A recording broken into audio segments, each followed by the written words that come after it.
Hello student, welcome to मीनाताईचा class.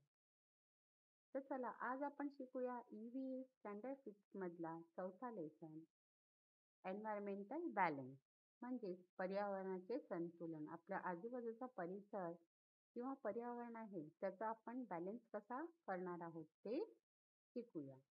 तर चला सुरुवात करूया आपण लेसनला. Ask the elders in your family to take you to a riverside or to a lake or stream. म्हणजे तुमच्या घरातले जे मोठे आहेत, आजी आजोबा, मम्मी पप्पा, कोणालाही त्यांना वडीलधाऱ्यांबरोबर तुमचे जे एल्डर्स आहेत त्यांच्याबरोबर एकदा तुम्ही नदीच्या ठिकाणी किंवा तलाव असेल किंवा ओढा असेल जे तुमच्या घराला लागून असेल त्या ठिकाणी एकदा फिरायला जा. Make a list of all the living things you see there. If you do not know the names of any of the living things you see, make a note of them, describing their shape, color, sound, shelter, etc. Or draw their pictures. Count how many types of living things you see. तर तिथे दिसणाऱ्या जेवढे सजीव आहेत त्या सगळ्यांची एक यादी बनवायची, आपल्याला लिस्ट तयार करायची आणि तुम्हाला ज्या सजीवांची नावे माहिती नसतील त्यांची चित्रे काढायची आणि त्यांचे आकार, रंग, त्यांचा आवाज, त्यांचा निवास काय आहे, ते कुठे राहतात याबद्दलचे सर्व निरीक्षण आपल्याला ऑब्झर्वेशन करायचं आहे आणि त्या एका डायरीमध्ये आपल्याला नोंदवायचं आहे. तर प्राणी आणि वनस्पती यांचे तुम्हाला एकूण किती प्रकार दिसले लिव्हिंग थिंग्सचे ते तुम्हाला मोजायचे आहे. नाव repeat the activity near your house, in the school, garden or in a field. आता तुमच्या घराभोवती किंवा शाळेच्या बागेमध्ये किंवा शेतामध्ये जिकडेही परत तुम्हाला जाऊन ही प्रोसेस आहे ती रिपीट करायची आहे. Can you tell in the course of your observation did you notice any signs of the presence of living things though the living things themselves were not seen? म्हणजे जी सजीव आहेत, लिव्हिंग थिंग्स आहेत, ती तुम्हाला प्रत्यक्षात दिसले नाही, पण तिथे होते किंवा येऊन गेले अशा प्रकारच्या त्यांच्या काही खुणा असतील, त्यांचे तुम्ही ऑब्झर्व केले का, तुम्ही निरीक्षण केलं आहे का? For example, did you notice any partly eaten fruits or shells, fallen feathers, animals track, dung, dropping nest, cocoons, eggs, honeycombs, etc.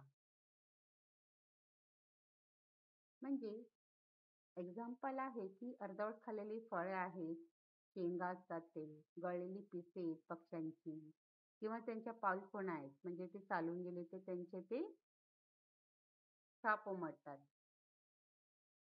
परत डंग आहे म्हणजे शेण, मग त्या लेंड्या, घरटी, त्यांचे कोश, अंडी, मधाचे पोळे अशा तऱ्हेने ह्या प्रत्येकाचे तुम्हाला ऑब्झर्वेशन करायचे आहे. Could you observe any microorganisms? मायक्रोऑर्गॅनिझम्स म्हणजे सूक्ष्मजीव जे आपल्या डोळ्यांना दिसत नाही, आपले नेकेड आईज आहेत त्यांना ते दिसत नाही, त्यांचे फक्त आपण मायक्रोस्कोपी असते त्यामध्ये ते आपल्याला दिसू शकतात. तर असे सूक्ष्मजीव आहेत ते तुम्ही त्यांचे निरीक्षण केले आहे का, की तुम्हाला शक्य झालं आहे की तुम्हाला दिसत नसेल पण तुम्हाला जाणवत असेल की इकडे एक बारीकसा जीव आहे, सूक्ष्मजीव. थर्ड क्वेश्चन आहे, how many types of living things did you see at the places you visited? तिसरा प्रश्न आहे की तुम्ही गेलेल्या ठिकाणी एकूण किती प्रकारचे तुम्हाला लिव्हिंग थिंग्स आहेत ते दिसले. Do you think you saw all kinds of living things that belong there? Did you see the same living things at various places or different ones? तर तुम्ही तिकडे निरीक्षणाच्या वेळी तिकडे राहणारे आहेत खूप प्रकारचे सजीव लिव्हिंग थिंग्स ते तुम्हाला दिसले होते का असं तुम्हाला वाटते? पाण्याच्या ठिकाणी, शेतात किंवा बागेत आढळणारे सजीव लिव्हिंग थिंग्स आहेत ते एकाच टाईपचे होते की वेगवेगळे प्रकारचे होते, हेही तुम्ही नोट केलं आहे का? The variety we see in all the living things that belong to a particular area is called the biodiversity of that place. एखाद्या भागात आढळणाऱ्या सजीवांमध्ये जी विविधता दिसते आपल्याला, तिला बायोडायव्हर्सिटी म्हणजे जैवविविधता असे म्हणतात. आता आपण बायोडायव्हर्सिटी काय आहे ते, त्याचं डेफिनेशन आहे ते बघूया. तर बायोडायव्हर्सिटी म्हणजे खूप प्रकारचे प्लांट्स आणि ॲनिमल्स असतात.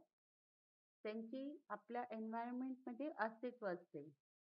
तर ही ॲनिमल्स आणि प्लांट्स असतात ते एकत्र आपल्या एन्व्हायरमेंटला चांगली आणि हेल्दी एन्व्हायरमेंट घडून देत असतात. तर त्यांना बायोडायव्हर्सिटी असे म्हणतात, म्हणजे जैवविविधता. Can you tell which one of the places you visited shows greater biodiversity? तर तुम्ही आता सगळ्या सजीवांचे निरीक्षण केले आहे. तर त्यापैकी कोणत्या ठिकाणी तुम्हाला जास्तीत जास्त बायोडायव्हर्सिटी दिसली ते सांगायचे आहे. To study the biodiversity of a place, scientists make a large number of observations. They make these observations in different conditions such as day and night, in different seasons, etc. म्हणजेच आपल्याला बायोडायव्हर्सिटीचा अभ्यास करताना जे scientist असतात ते study करतात तिकडे. तर त्यांची जी ऑब्झर्वेशन असतं, त्यांची संख्या असते ती खूप, जे निरीक्षणे करतात त्यांची संख्या असते ती खूप मोठ्या प्रमाणात असते. ते दिवस रात्र सगळ्या ऋतूंमध्ये, सगळ्या परिस्थितींमध्ये ते त्यांची ऑब्झर्वेशन कंडिशन्स आहेत ते घेत असतात. They use special devices to make observations of living things that are found at a great heights and depths, as well as of microorganisms. तर खूप उंचावरच्या भागात किंवा खोल पाण्यात राहणाऱ्या सजीवांचे, तसेच ह्या सूक्ष्मजीव असतात जे मायक्रो ऑर्गॅनिझम्स असतात त्यांचे निरीक्षण करण्यासाठी, ऑब्झर्वेशनसाठी ते वेगळ्या एका स्पेशल तऱ्हेचे डिव्हाइसेस यूज करतात. Observations of many scientists are brought together and studied again. तर जे सायंटिस्ट आहेत त्यांनी जी ऑब्झर्वेशन्स केली आहेत, जमा केले आहेत, त्यांचा ते परत परत अभ्यास करत असतात किंवा त्यांचा परत अभ्यास केले जातात. आणि only when all such efforts are made over a long period of time can we be sure of the diversity of a place. आणि अशा तऱ्हेने ते खूप प्रयत्न असतात, ते खूप लॉंग पिरियडपर्यंत, खूप दीर्घ काळापर्यंत हे केले जातात. तेव्हा कुठे सायंटिस्ट लोकांना एखाद्या प्रदेशातील जे बायोडायव्हर्सिटी असते त्यांची खात्री पटते किंवा खात्री त्यांची मिळते. त्यांच्यासाठी त्यांना खूप प्रयत्न आणि खूप स्टडी करावी लागते.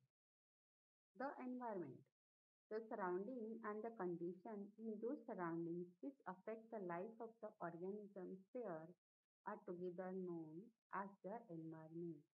म्हणजे एन्व्हायरमेंट म्हणजेच वातावरण.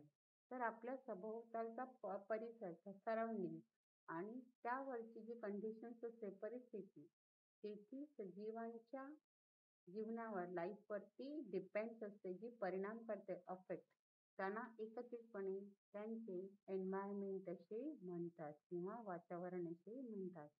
त्यामध्ये इन्क्लूड्स असतात खूप कॉम्पोनंट, म्हणजे सच ॲज सनलाईट, सूर्यप्रकाश, एअर हवा, पाणी, माती, प्लांट अँड ॲनिमल्स म्हणजेच वनस्पती आणि प्राणी, आणि माती, पाणी यांचा, त्या सर्व घटकांचा त्यामध्ये समावेश आहे. Living and non living things are dependent on each other. सजीव आणि निर्जीव थिंग्स आहेत ते एकमेकांवरती डिपेंडंट असतात, म्हणजेच अवलंबून असतात. There is a lot of give and take or interaction between them. Environmental science studies these interactions. तर त्यांच्यामध्ये खूप प्रकारची देवाणघेवाण चालते किंवा इंटरॅक्शन, म्हणजे त्याला आंतरक्रिया असे म्हणतात. आणि ह्या एन्व्हायरमेंट किंवा ह्या इंटरॅक्शनचा किंवा देवाणघेवाणची स्टडी आहे तीच आपण सायन्समध्ये आपण ह्या EVS मध्ये अभ्यास करतो. Look at the pictures of the living and non-living things shown below. Discuss the mutual relationship between these factors of the environment. म्हणजे खालच्या पिक्चर्समध्ये ह्या डायग्राममध्ये जी पिक्चर्स दाखवलेत प्राण्यांचे आणि नॉन लिव्हिंग थिंगचे जे चित्र दाखवले, तर त्यांचे एकमेकांशी जे रिलेशनशिप आहे म्युच्युअल अंडरस्टँडिंग एन्व्हायरमेंटवरती ते आपण डिस्कस करूया. तर बघा, नॉन लिव्हिंग थिंग्समध्ये क्लाउड्स आहेत, ढग, आणि ढगांपासून आपल्याला पाणी मिळते, पावसाचे पाणी तळ्यामध्ये साचते, म्हणजे तळ आणि पाऊस, ढग, क्लायमेट, आणि हे सुकलेलं झाड किंवा मेलेलं झाड हे नॉन लिव्हिंग थिंग्समध्ये गणले जातात. तसंच सण आहे, हा पण नॉन लिव्हिंग थिंग्स आहे, पण ह्यामध्ये हे सगळे लिव्हिंग थिंग्स आहेत ते डिपेंडंट असतात. तसा माशाला जीवनासाठी पाण्याची गरज असते. हा वाघ आहे, तो या गाईला खातो. गाय आहे ती गवत खाते. हा गरुड आहे, तो सापाला खातो. साप उंदराला खातो. उंदीर बिळामध्ये राहतो, म्हणजे हा दगड आहे तो पण नॉन लिव्हिंग थिंग्स आहे. हा डक आहे, तो या इन्सेक्टला खात आहे. परत हे कॅटरपिलरला पण हे खातात. अशा तऱ्हेने हे वेगवेगळे प्राणी ते वेगवेगळ्या प्राण्यांवरती आणि नेचरवरती डिपेंडंट असतात. आणि या सगळ्यांचा मेन स्रोत आहे, सोर्सेस ऑफ द नॅचरल एन्व्हायरमेंटचा तो आहे सन.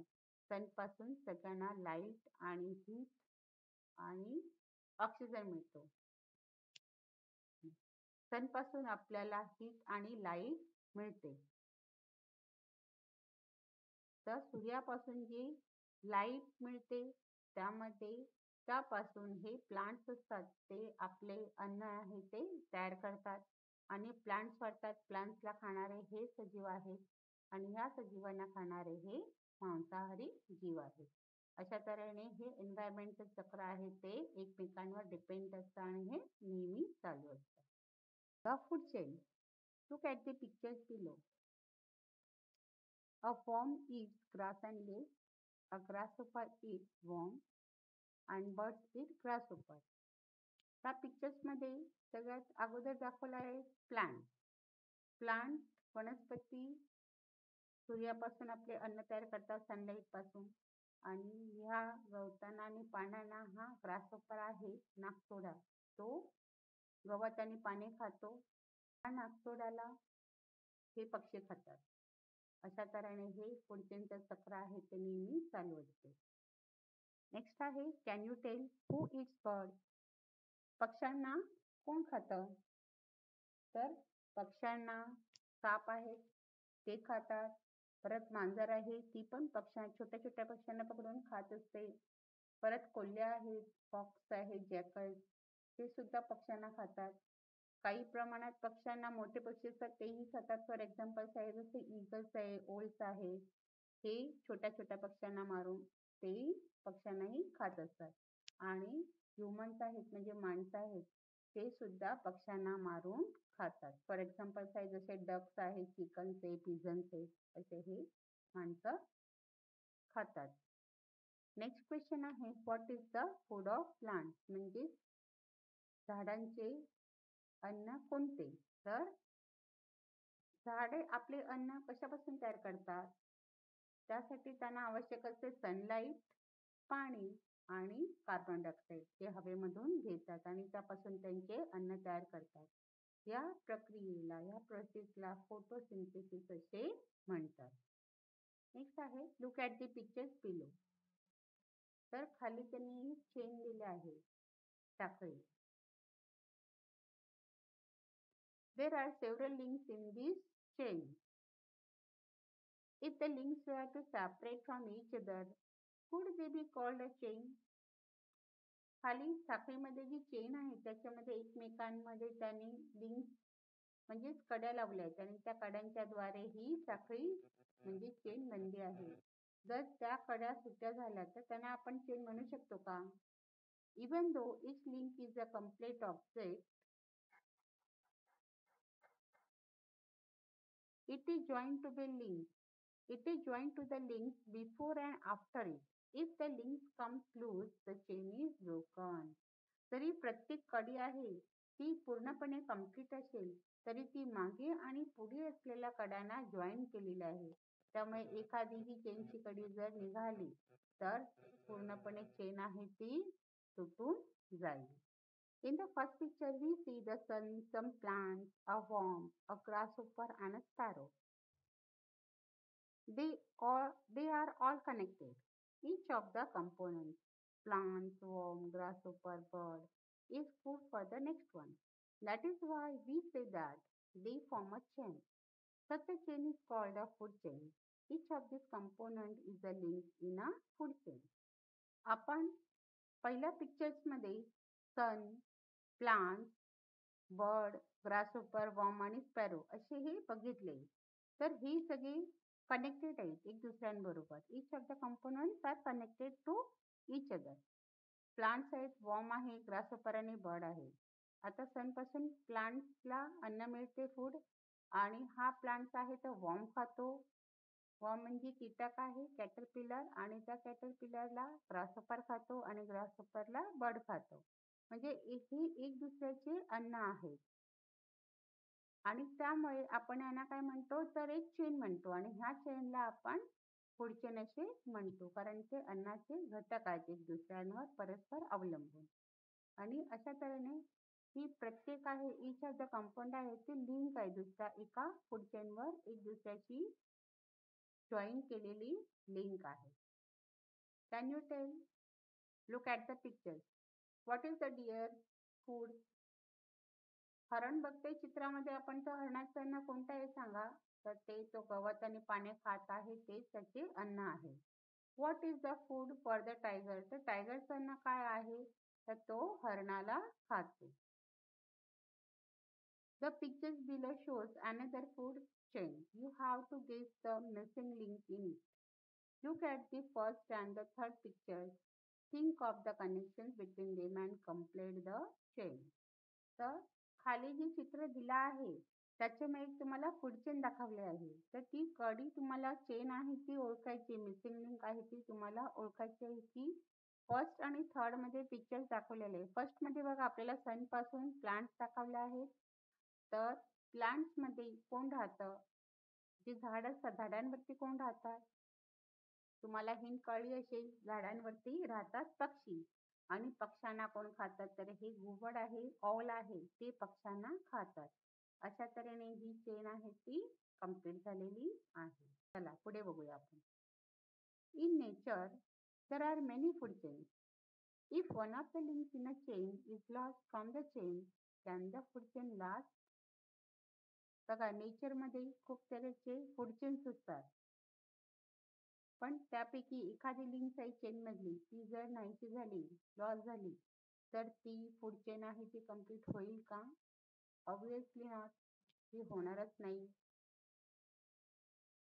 म्हणजे बघा सन आहे, सनमुळे आपल्याला प्लांट्सना अन्न बनवता येतात, फोटोसिंथेसिस करतात सनच्या सहाय्याने. पण जर झाडच नाही राहिली तर हा रॅबिट काय खाणार? आणि रॅबिटला खाणार आहे साप. तर रॅबिटच नसेल तर साप काय खाणार? आणि प्लांट नसेल तर रॅबिटही नाही बसणार. आणि रॅबिट जर नाहीसे झाले तर सापही अस्तित्वातून निघून जातील. अशा तऱ्हेने हे एक दुसऱ्यावरती डिपेंड आहे. The food web. Observe the various food chain shown in the pictures below. आता can you tell? Find the different food chains of which the worm and the mouse form a link. आता उंदीर आणि वर्म आहे अळी, हे कोणत्या अन्न सगळ्यांचे घटक आहेत ते शोधायचे आहे. One living thing can be a part of a number of food chains that gives rise to a food web in nature. म्हणजे लिव्हिंग थिंग्स आहेत हे सगळे फूड चेनचा एक नंबर ऑफ पार्ट आहेत, आणि ते त्यामुळे ते काय होतात तर फूड चेन आहे ही फूड वेब ते नेचरमध्ये कसं राईज होतं ते आपण या पिक्चर्सद्वारा समजून घेऊया. आता ह्या पिक्चर्समध्ये दिले बघा फूड वेबमध्ये डिअर आहे, तर डिअर काय खातो? ग्रास. हे प्लांट आहे छोटे छोटे, ते डिअर खातो. आणि डिअरला खातो फॉक्स आणि लायन. अशा तऱ्हेने एक त्यांची फूड चेन तयार झाली आहे. नेक्स्ट आहे, जे हे प्लांट्स आहेत किंवा हे ग्रास आहे, ते हे कॅटरपिलर खातं आणि कॅटरपिलरला खाते ग्रासहोपर. ग्रासहोपरला खातोय फ्रॉग. फ्रॉगला खाणारे स्नेक. अशा तऱ्हेने ह्यांची एक फूड चेन तयार झाली आहे. आता ग्रासच्या बाजूला आहे बघा फ्रुट्स आणि लिव्हज आहे. ते ही फ्रुट्स आहेत. हे कॅटरपिलर सुद्धा खातात पानं किंवा हे छोटे छोटे फ्रुट्स असतात ते. आणि उंदीर आहे म्हणजेच माऊस आहे, तो पण हे फ्रुट्स आहेत ते खातात. त्याशिवाय स्क्वॅरल आहे. स्क्वॅरल पण फ्रुट्स किंवा हे लिव्हज असतात ते खाते. आणि ह्या स्क्वॅरलला खातात ईगल. ईगल आहे हा स्क्वॅरललाही खातो, माऊसला पण खातो आणि स्नेकला पण खातो. त्यामुळे त्यांची एक फूड चेन तयार झाली आहे. आता हे लायन आहेत. लायन आणि फॉक्स आहे तो डिअरला तर खातात, पण हा रॅबिट आहे त्यांनाही हे दोन्ही प्राणी खातात. कारण रॅबिटचं पण अन्न आहे ते हे प्लांट्सच आहे किंवा ग्रास आहे. अशा तऱ्हेने हे एकमेकांवरती सगळे डिपेंडंट असतात. तर फूड चेन अशा तऱ्हेने ह्यांनी फूड वेब आहे ते form by interlinking of several food chain. अशा तऱ्हेने हे एक आहे ते फूड चेन्स आहे ती तयार झाली आहे इंटरलिंकद्वारा. म्हणजे त्याचाच अर्थ आहे की निसर्गातले सगळे सजीव आणि निर्जीव हे एकमेकांवरतीच अवलंबून असतात आणि ह्यांच्याद्वारेच आपली अन्नसाखळी आहे ती तयार होते आणि निसर्गाची जी क्रिया आहे ती चालू असते. The most important food in food chain. ह्यामध्ये फूड चेन्समध्ये सगळ्यात इम्पॉर्टंट जो पार्ट आहे तो आहे plant. Every living thing gets its food from the environment. Living थिंगला जे अन्न लागतं ते त्याला पासून मिळतं. Many animals in the environment eat only plants. काही असतात प्राणी ते फक्त एन्व्हायरमेंटमध्ये फक्त प्लांटच खातात. Other animals eat the animals that live on plant. दुसरे ॲनिमल्स असतात ते हे प्लांट्स खातात, त्या ॲनिमल्सवर ते डिपेंड असतात म्हणजे ते त्यांना खातात. शाकाहारी प्राण्यांना मांसाहारी प्राणी खातात. But plants make their own food in the presence of sunlight using water and carbon dioxide from the air. पण आपली वनस्पती आहे किंवा प्लांट्स आहे ते त्यांचं अन्न आहे ते सनलाईटच्या प्रेझेन्समध्ये तयार करतात आणि त्यासाठी त्यांना वॉटर आणि कार्बन डायऑक्साईडची पण गरज असते. It means that plants are the main support of every food chain. म्हणजेच प्रत्येक फूड चेनचा हा इम्पॉर्टंट पार्ट आहे किंवा सपोर्ट तो एका प्रकारे प्लांटच असतो. आता हा प्लांट आहे तो प्लांट बघा तिकडे ज्याने प्लांटला गेले की प्लांट कसं आपले अन्न तयार करतात. तर सनलाईट आहे आणि प्लांट आहे ते पानांद्वारे ऑक्सिजन आणि कार्बन डायऑक्साईड शोषून घेतात आणि त्यांचे जे रूट्स आहेत तिकडून ते पाणी घेतात आणि अशा तऱ्हेने फोटोसिंथेसिसची क्रिया होते आणि ते आपलं फूड तयार करतात. थँक्स फॉर वॉचिंग मीनाताईचा क्लास.